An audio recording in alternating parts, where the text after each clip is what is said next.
Realtors abide by a code of ethics. This is Article 9 in action. Beth, a first-time homebuyer, knew nothing about the home buying process, except that she wanted to buy a home. But her realtor had the expertise to make sure Beth understood every document, even giving her copies to review with her lawyer so Beth could close on her first home with confidence. Complicated things explained in simple terms. The difference between an agent and a realtor is real. Realtors are members of the National Association of Realtors. That's who we are. This podcast is brought to you by the Washington State Department of Health. As we continue to listen, learn, and grow, we are amplifying Black voices and perspectives in an effort to start a new COVID-19 vaccine conversation. We're sharing stories intended to help us navigate this unprecedented time together and to co-create solutions in support of the Black community. Hear these stories at weconsiderwa.org. The debauchery rolls on. You're listening to The Men's Room with Miles and Thrill. 99.9 KISW. Good news. $10,000 away from our personal goal here of $69,000. That was Miggs' idea from BJ and Miggs. They killed the $50,000 mark. Yeah, it was already done. It was done before we even walked into work. We walked in, man, and we're like, oh my God, that was insane. Yeah, that's what he said. Because we thought we were going to have to do a bunch of crazy stuff. Instead, we just get to play the Green Bean song, and Steve's like, my favorite number. It's going to be 69. Could you guys get to $69,000? We're $10,000 away as of right now. So head to KISW.com. Codes for kids. $20 puts a brand new coat on a kid in need. Keep in mind, in our community here, 1 in 5 children live in need. 1 in 5. That's ridiculous. That's their families paying for food, housing, heat. Healthcare takes priority. A lot of kids have never had a new item of clothes in their life. Right. They've had hand-me-downs. They've had stuff that, has seen its wear and tear. There's a brand new coat for $20. Keep in mind, we'll match donations up to $1,000. Get this damn song off the air.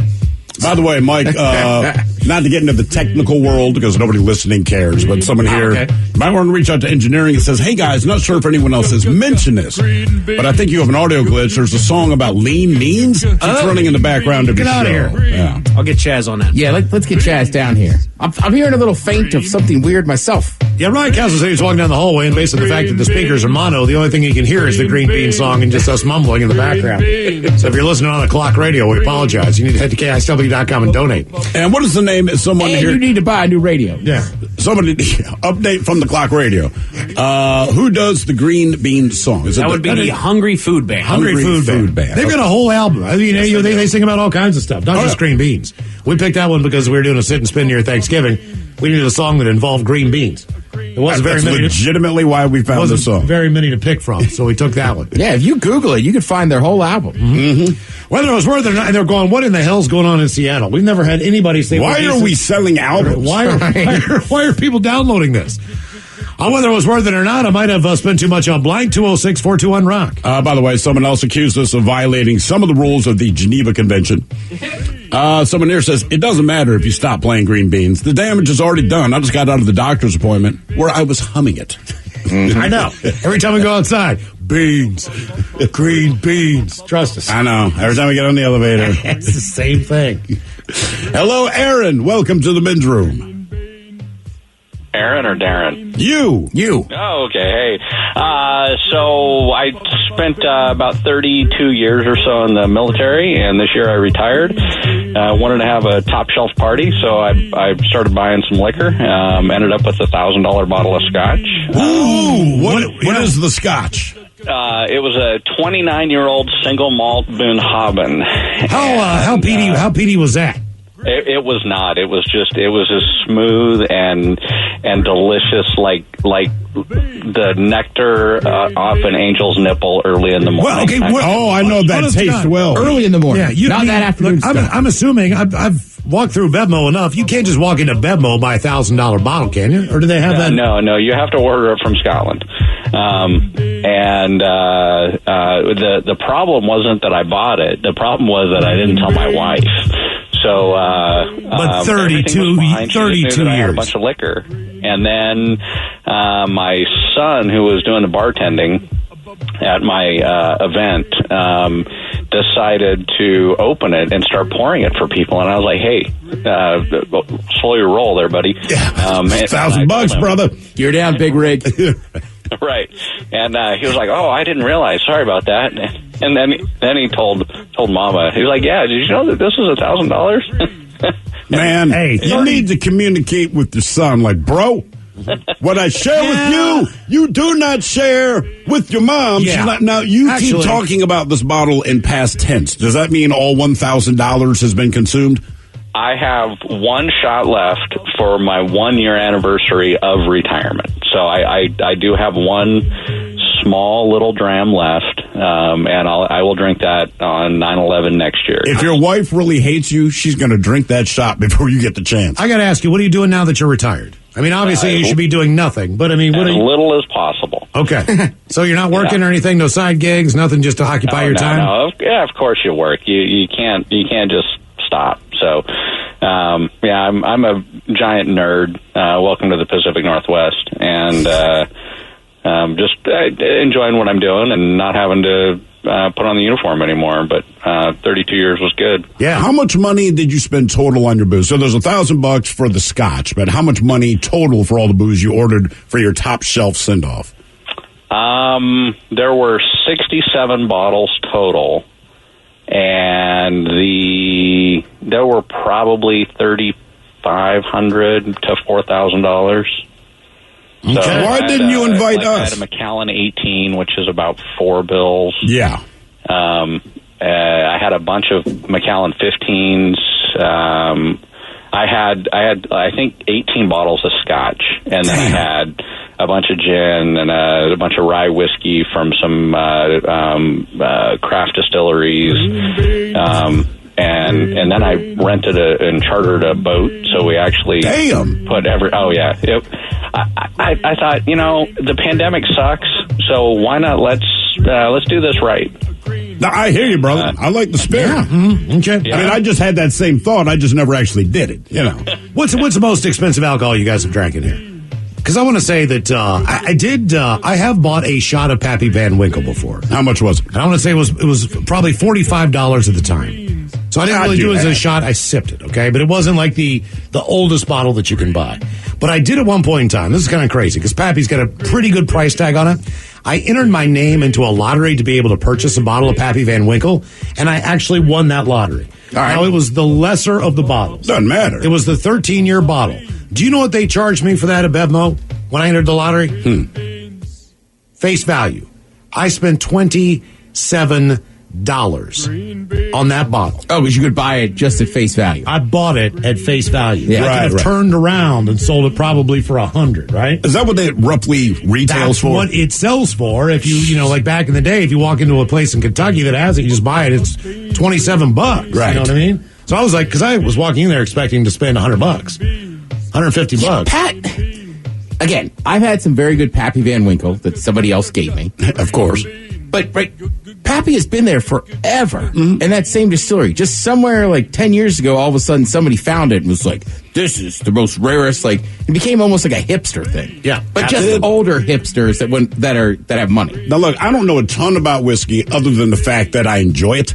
But a friend of mine, very close friend of mine, her father no longer drinks, but her father is like a colonel, a Kentucky colonel or something like this. Oh, no kidding. He's very prominent in Kentucky, whatever it is that he does. He's retired now, but he does well for himself, all this kind of thing. But he sends her bottles and bottles and bottles of all these rare-ass whiskeys, right? And she'll get Jack and stuff we've heard of as well. So every time we go to their house, like this last Friday, I'd walk into the kitchen, I'm like, we are doing shots. And I mean, I don't know how much any of this costs. She doesn't know either because they never have to buy it. But she gave me a bottle of a whiskey whose name I cannot remember. It starts with a T. Apparently it is very nice. It is very smooth. It is very expensive. And my wife has been smart enough. Now the holidays are coming up. She has hidden it somewhere in the house. Oh, good. She said, look, you can get any whiskey you want. But she goes, this one is really nice. Let's save it for something good. But she knows me. I just have a voracious habit. Once the bottle's open, my challenge is to see how fast I can drink it. So I think when the holidays get here, like, all right, we will sit down but it's been there for like 5 months. I have an update. I have an update. Okay, Coats for Kids right now. Corey just gave us $100. John gave us $100. So did Vicky. Thank you guys so much. John Shaver Smart Veteran Outreach Committee. They donated $205. Nice. But Steve, we go back to your old hood of Greenwood. All right. Matt's Greenwood Auto Care. just donated $2,557. Maybe not for Coach for Kids, but just to get that green bean song off the air. I'm not sure. And where are we at, Miles? We are at $62,277. We are so close to our goal of $69,000 to get this song out of our head and off the air for the time. It will never get out of your head, but it'll stop playing. Whether it was worth it or not, I might have spent too much on blank. 206-421-ROCK. Hello, Sean. Welcome to the men's room. Hola. Hola. So I can give you one or two scenarios. I could either go with my guns or I can go with the wife's truck.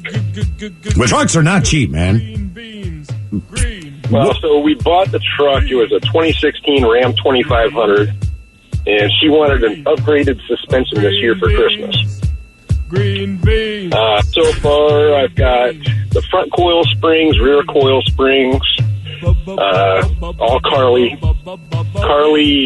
tuned Fox 2.0 backcountry shocks with the reservoirs, bump stops, you name it. Tell me you live downtown. Oh, no, I live out in Eatonville. Okay, so what is the total on all this? So far, we're sitting about $4,200. Okay, all right. Yeah, but it's not for you, it's for your wife, right? Yeah. All right, and she really, really, really loves you? Oh, yeah. Okay, all right. Well, she will after this. Hoping that this suspension does what it's supposed to do with her truck, so she's not so irritated about her truck driving the way it is. Okay, all right, fair enough. So it's practical. What about your guns? Oh, let's see. Last year, in the midst of all the chaos that was going on, I did 2 AR-10s, which are 308 rounds, and 2 AR-15s, 5.56 rounds. And I've probably got about $6,000 dumped into those. Damn. All right, that's not as much as I thought it was going to be. I feel like if I drop more than $10,000 on a gun, I have to kill someone. And I know that sounds awful, but like, look, somebody better break it. It is time to get my goddamn money worth.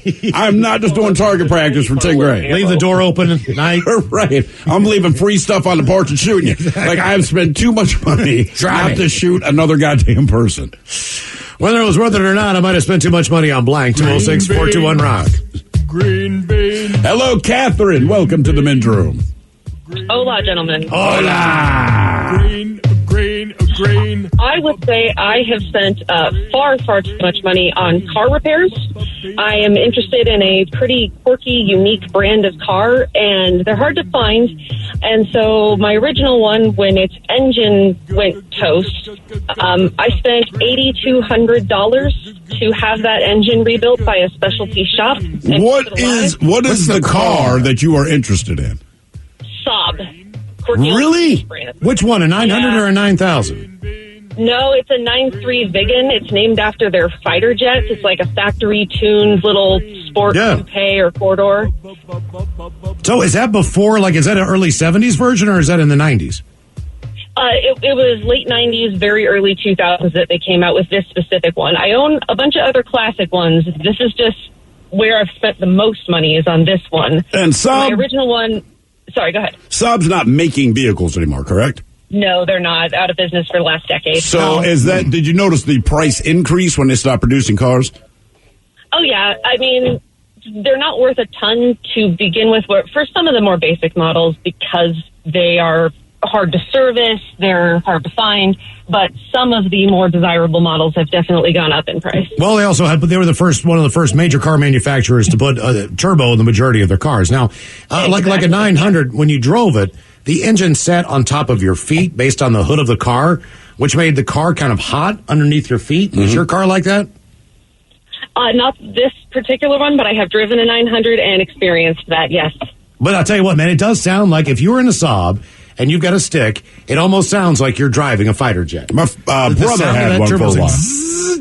Yeah. I mean, it's the baddest ass sound you've ever heard in your life. I'm sorry, man. So my brother had one for a while, and I understood that it was a very good car. I just find them ugly. Well, look. I'm like, well, they always look funny to me. I know you have a nice car. I get it. I understand the power. I understand why you bought it. You just have to ignore what it looks like. The dashboard was so much ahead of its time as far as the design of the interior of a car. You might not like the outside of the Saab at all, but based on the fact that they're an airplane manufacturer, the inside looked like the cockpit of a fighter jet. You know what I mean? Which I thought was pretty cool. It is. It still wasn't worth it because it's just, you know what that is, Miles? It is this.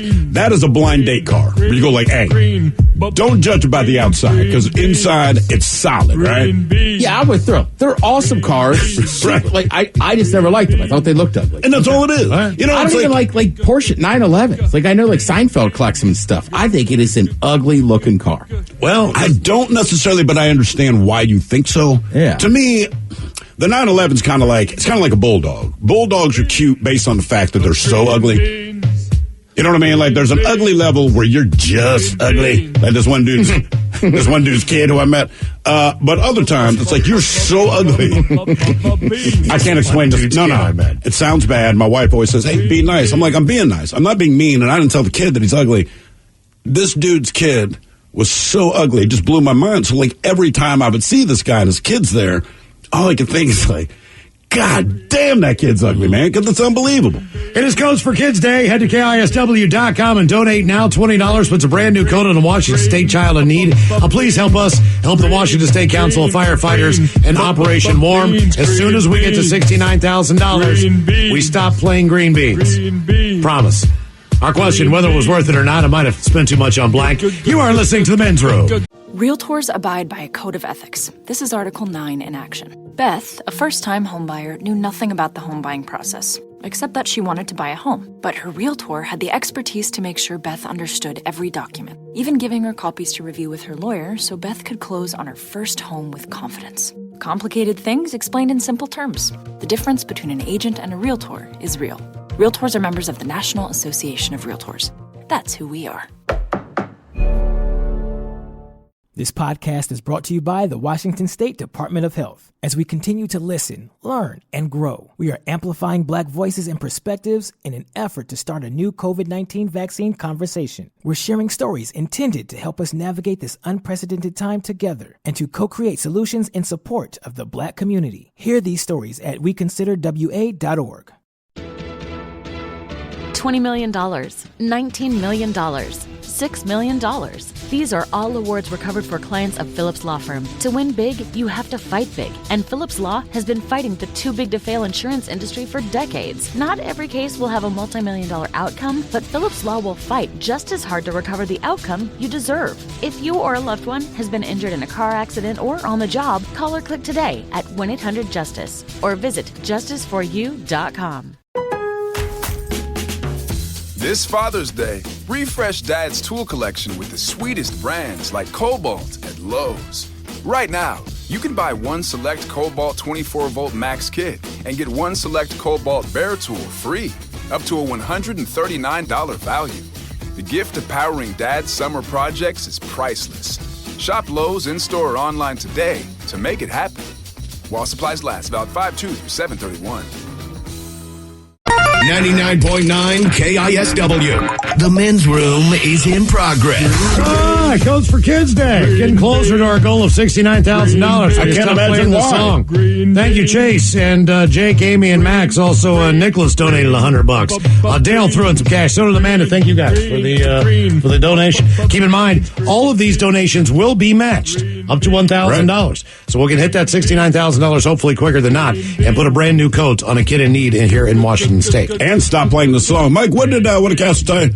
Like, knock it off. He agreed to this crap yesterday. We said, listen, man, we're doing like the reverse hostage situation. Oh, no, Castle's all about it. Loving it. Might be our number one song of the year. Number one radio stations used to do that, rock station.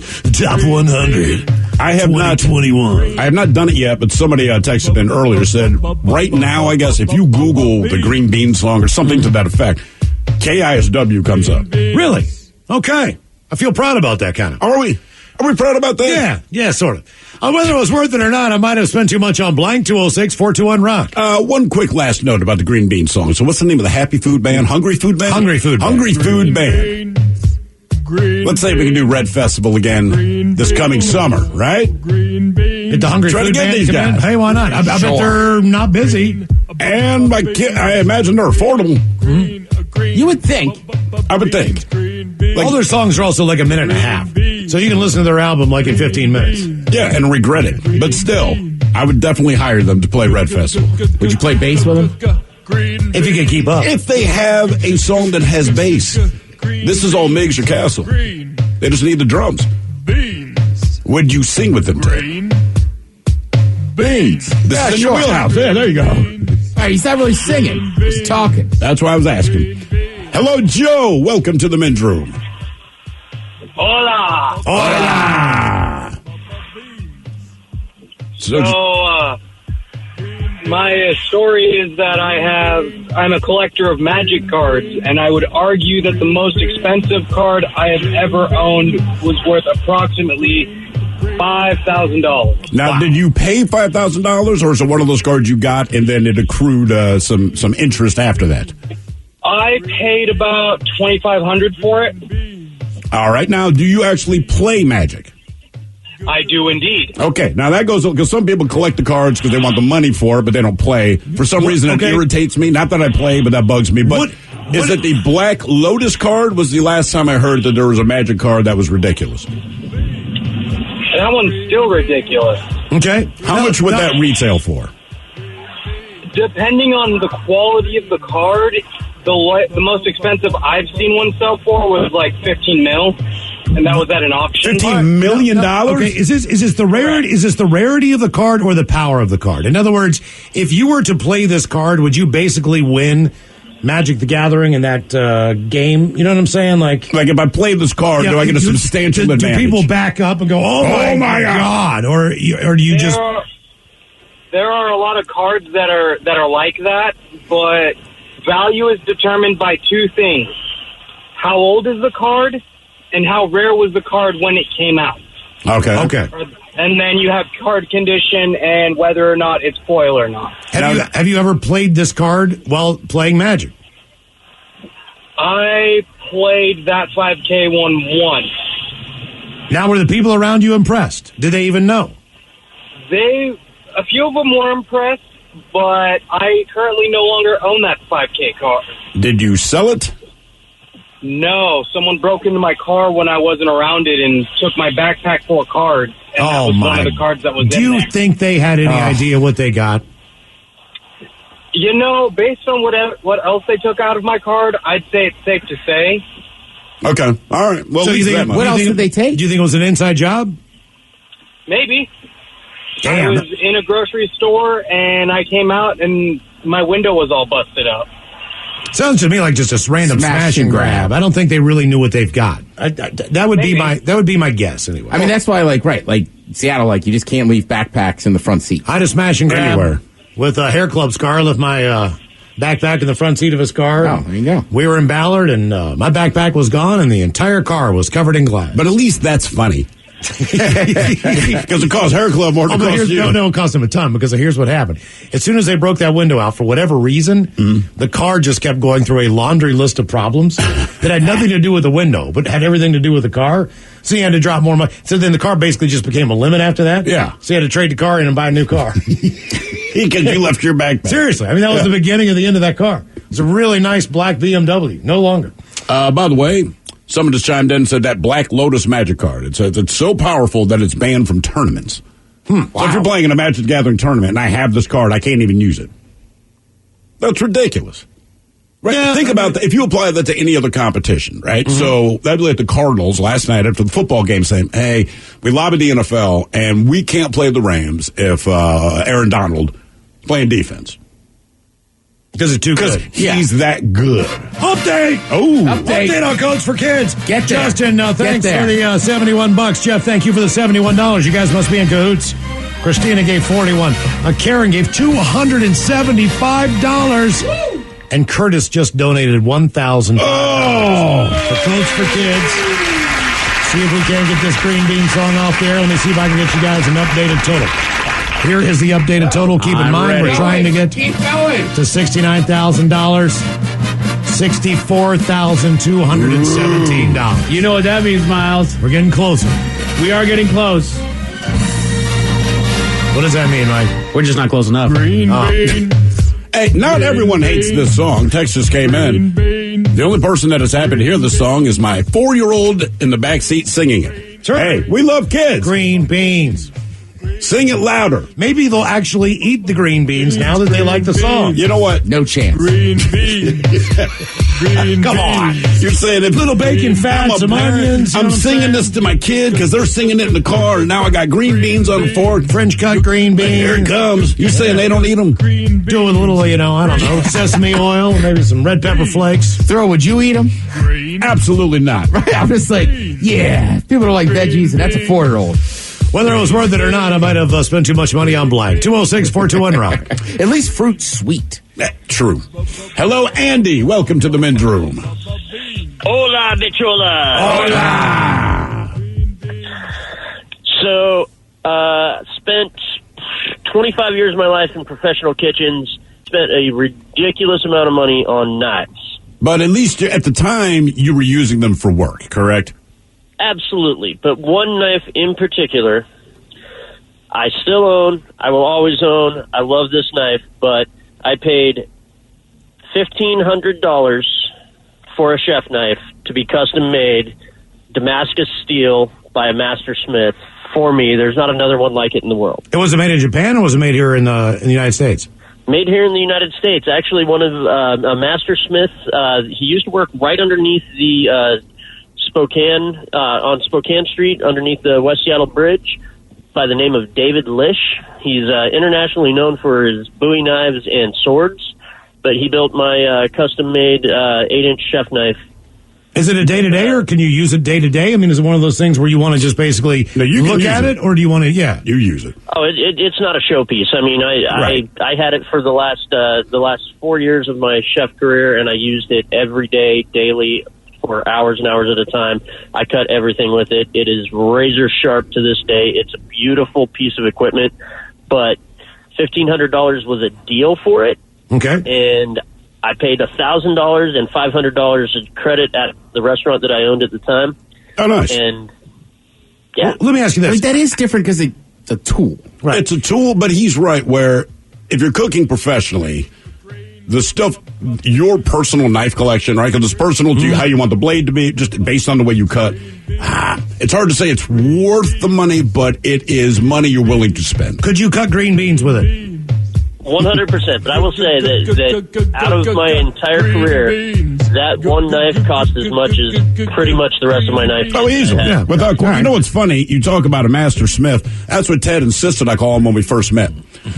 So I had a collection of knives for a while. I was working on a degree. Yeah. When I was cooking, bought all the knives that you need to buy, right? And my last day cooking, because I hated it, there was a chick I was working with. I said, do you want all of my knives? She couldn't believe it. I'm like, no, I spent a lot of money on it. I'm done with this effing job. Right. It's like your buddy who threw his football helmet in the woods, right? It's like after practice, in the woods. I am done. And now I regret it because when I'm at home, I cut everything, Sure. I hate watching my wife cut. It always terrifies me. And I'm like, I really wish I had those goddamn knives back. How superior is this knife to any other knife that you've used? Is there anything that's even comparable for a cheaper price to this knife? Yeah. I mean, there are Damascus knives out there that you can get for a cheaper price, or Damascus knockoffs. The Shun company makes a great Japanese style knife that has flexibility and cuts really well. But I mean, nothing compares to this chef knife for me particularly, because I mean, we went through a whole process. My hand was measured. We designed the handle exactly to the specifics of my hand. Wow. The blade is weighted properly for, it's just a beautiful piece. If you guys get a chance to Google David Lish and look at the stuff that he did, Lisch. Green beans. It's amazing. Okay. It's amazing stuff. Do you still cook? Do you still cook professionally, or did you retire from that? I no longer cook professionally. I'm now a charcutier. I make charcuterie for, nice. for a living now. Okay, that's very awesome. Cool, man. I like that even more. Send some our way, why don't you? You know what I'm saying? Yeah. Make a nice donation to the men's room. You got it, guys. Yeah, that's we got no problem eating that. Hell yeah! I've never heard that term. I like it. What, charcutier? I had never heard it. I cooked for 12 years. Never heard that. Mm-hmm. Yeah, but it sounds awfully fancy. It does. But he's right, man. If you're cooking professionally, legitimately, you end up buying your own knives, right? Because you go to a restaurant, they will have all the knives you need, but at some point, you just don't like them. And it's stupid. It's just the fact if you cook professionally, you use them so much, you start getting particular about the knife. Right. Yeah. I get home from work. It's like, whatever, man. I just grab a chef's knife on a cup, but I'm not doing it 12 hours a day. When you're doing 12 hours a day, you start talking to other people, and they're like, this is the place to go, and it's actually worth it, man. I want one of those. Send it up here. It's got everything on it. Cheeses, meats, crackers, all the things. Yeah, charcuterie. Whether it was worth it or not, I might have spent too much on blank. 206-421-ROCK. I do have a friend that made one last year for us. It looked so beautiful, I didn't want to eat it. I think that for like 3 seconds. And then you pick one thing off, and you're like, I'm about to kill your artwork, man. Yeah, I'm sorry. I usually just buy like a hunk of Beechers, a hunk of cheddar, and peppered salami. And there's nothing wrong with that. Yeah, spread it out. There you go. Mm-hmm. Hello, Justin. Welcome to the men's room. Green beans. Hola. Hola. So a couple years ago, the retro gaming bug kind of bit me, and I started off with just emulation on my computer, and then from there I started doing like little single-board computers that I can put into different cases and running thousands of different retro games off of that. And then I went into modding and modding a Dreamcast to run off an SD card and have HDMI out, and then now I'm in the process of making my own bar top arcade cabinet. Wow. That's See, I'm about to get sucked into this world. I got a guy sitting in my email now, a guy named Justin, and he's like, look, man, I build the cabinets, all the arcade games, because that is what I would really, really, really like to have in my home. I know I use it, and my only fear is that, like you end up stepping off that cliff, and it's like, I am now in it. Mm-hmm. Because those video games I can play. I can sit there and play Madden with my kid, and my kid beats the living piss out of me because I am not built to play Xbox, you know what I mean? Right. I just want buttons and a joystick. But I gotta admit, man, like if I was in a place, like if I went to one of those, they have gaming conventions and used arcade game places where you can go where they have like expos and stuff and you can buy things. I really, like if I walk by a KISS pinball machine, let's say it's $2,000, I'm going to stop and look at that thing and do some really, really hard thinking. You know what I'm saying? Like, I know I'll charge it. I know I'll eventually pay it off. I don't know what I'm going to do with the KISS pinball machine. I have no idea. Well, I know that. I have no idea. You like playing pinball, though. I know. I have no idea where I'm going to put it. I just don't know if I like pinball, but Raiders of the Lost Ark, there's a number of games I would buy in a heartbeat. I would rather do the video games, and I've weighed this in my head, right? Like, I'd rather do the video games only because if you're getting custom builds, as it is now with the tech, you can get like 50 games, right? So if you want to play Pac-Man so you burn out on Pac-Man. You attack your teeth. And when you get burned out on that, move to Galaga, whatever the hell it is. Pinball, if I get burned out on it, I know I will come back eventually, but it's just my pinball machine. Mm-hmm. Okay. So that's legitimately it is. It's 100% of my reasoning. Like, okay, I know I will enjoy it for a while. There's no doubt. The other downside is with little kids in the house and how loud pinball machines are. I don't think I feel like listening to them play it all the time. The video games I could deal with. Pinball machine, I might kill them. But, Miles, you like going to pinball bars and playing just pinball. Yeah. And drinking Mad Dog. Like, that one I never really got that bug. Like, as a kid, I'd go to arcades. Like, yeah, you play pinball.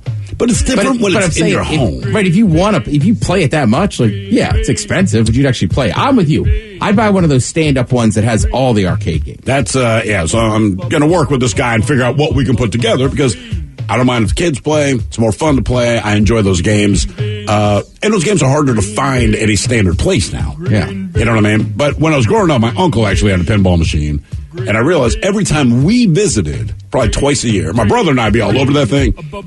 My cousins, on the other hand, his kids were like, yeah, we're done. This is my all-time favorite video game, and I've never been able to find anybody who's got it. It's called Zaxxon. Do you remember Zaxxon? Zaxxon, Zax Off, the Zaxxer. The Zaxxer. God, I love that game. I'd buy that. See, that's what I'm saying. So if one of my 50 games in my cabinet is that, yes, that is a great game. On whether it was worth it or not, I might have spent too much on blank. 206-421-ROCK.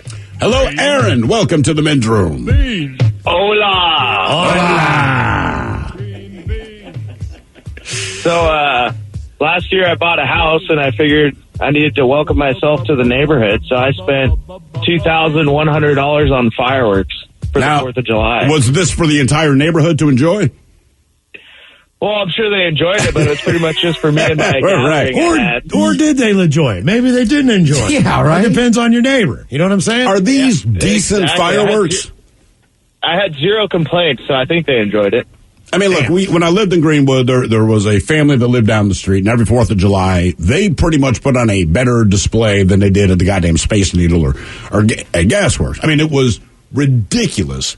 And people would kind of bitch about it, but then every July 4th, everyone was outside watching them blow all the crap off. What's the most expensive individual item that you purchased? He's gone. Oh, okay. All right. But I'm just curious, like the big daddies you see, you know they're going to be expensive. I'm just curious the difference between something that shoots off and makes a significant boom in the sky, you know what I'm saying, where you see like a professional looking thing compared to just a bottle rocket or some of your basic, run-of-the-mill fireworks. Well, that's what these guys did, man. I mean, the stuff they blew off, exploded in the sky, like fireworks. That's what I'm talking about. Fireworks. And now, there was a dual reason you went outside July 4th. One was to actually watch their unsanctioned display because it was unreal. It lasted for 20 minutes. The other reason you're outside is everyone had their garden hose at the ready. In case stuff caught on fire? To spray the roof. Because my neighbor had told me that maybe 5 years before we moved there, his roof caught on fire just for a brief moment because all the embers rained down. Jeez. But it was a great display, so you knew they were going to do it. You didn't even get mad about it. You're like, look, they're going to do it, but to be fair, it's a pretty cool display. And this is in the middle of a very densely populated neighborhood, but it was fantastic. Yeah. I've seen some in D.C. back before, everybody moved in, kind of gentrified everything, some neighborhoods. My buddy was living on, either way, we went a block over to a street where people, my buddy and I don't go often. But it was great, wasn't it? Right, but seriously, somebody was like, "Wait, boy, you better get down." And I mean, there was fireworks going everywhere. You better get down. Yeah, and we were buying booze, so we just sat behind the car and kind of watched them. After 10 minutes, went back to his house. Yeah, it was easy. It's fun. Whether it was worth it or not, I might have spent too much on blank. 206-421-ROCK. Hello, Ben. Welcome to the men's room. Hello, bitches. Hola. So last summer during COVID, I figured I would, get into a new hobby. So I started collecting Pokemon cards again after 15 years of not. And I figured I'd start big, so I bought a lot of 9,000 Pokemon cards all at once. Jesus. How much does that cost to buy that many at once? So I, pretty much got it for a good deal. I spent $200 on it, but it had already been picked through a little bit, and I wasn't the first person to get there, so I wasn't sure what value I'd get. Ended up holding on to them for months, and then sold them to a couple down in Oregon who ran local tournaments for school kids and stuff. Made a couple bucks on it. Well, at least it goes to a good cause, and kids are actually playing with the toy. That's one thing that then I was able to turn that money into, after that, a little bit more cards, and I ended up getting a base set Charizard holographic, so turned out worth it. I just spent money on it. Do you know what I hate about this conversation, Ben? For no reason other than the fact that I have children, that I know what a Charizard looks like. A Charizard? It's a Charizard. Well, we brought it up as a sex move at one point in time on Dirty Big Dummy, but I think it's a different meaning in the Urban Dictionary. Isn't it? Well, yeah, it's a different meaning in the Urban Dictionary. I It hope. still goes out to the same figure. I mean, my daughter's a bit like Pokemon. Yeah. Oh, yeah, it's a Pokemon card. Dragon with a little flame on his tail. Oh, this explains a lot about the move then. Right. Dragon with a flame on his tail. Precise. I understand now. That's when you light. Okay, I remember. Uh-huh. Remember that? Yeah. You remember the Charizard? Uh-huh. That was a great one. Good. Yeah. Light on fire. Beans. Green. Put it out. Exactly. Ryan Castle coming up. We'll get into the holiday spirit on Sin Spin. We've got 10 Christmas carols from hell. You are listening to the men's room. Realtors abide by a code of ethics. This is Article 9 in action. Beth, a first-time homebuyer, knew nothing about the home buying process, except that she wanted to buy a home. But her realtor had the expertise to make sure Beth understood every document, even giving her copies to review with her lawyer so Beth could close on her first home with confidence. Complicated things explained in simple terms. The difference between an agent and a realtor is real. Realtors are members of the National Association of Realtors. That's who we are. This podcast is brought to you by the Washington State Department of Health. As we continue to listen, learn, and grow, we are amplifying Black voices and perspectives in an effort to start a new COVID-19 vaccine conversation. We're sharing stories intended to help us navigate this unprecedented time together and to co-create solutions in support of the Black community. Hear these stories at weconsiderwa.org. $20 million, $19 million, $6 million. These are all awards recovered for clients of Phillips Law Firm. To win big, you have to fight big. And Phillips Law has been fighting the too big to fail insurance industry for decades. Not every case will have a multi-million-dollar outcome, but Phillips Law will fight just as hard to recover the outcome you deserve. If you or a loved one has been injured in a car accident or on the job, call or click today at 1-800-JUSTICE or visit justiceforyou.com.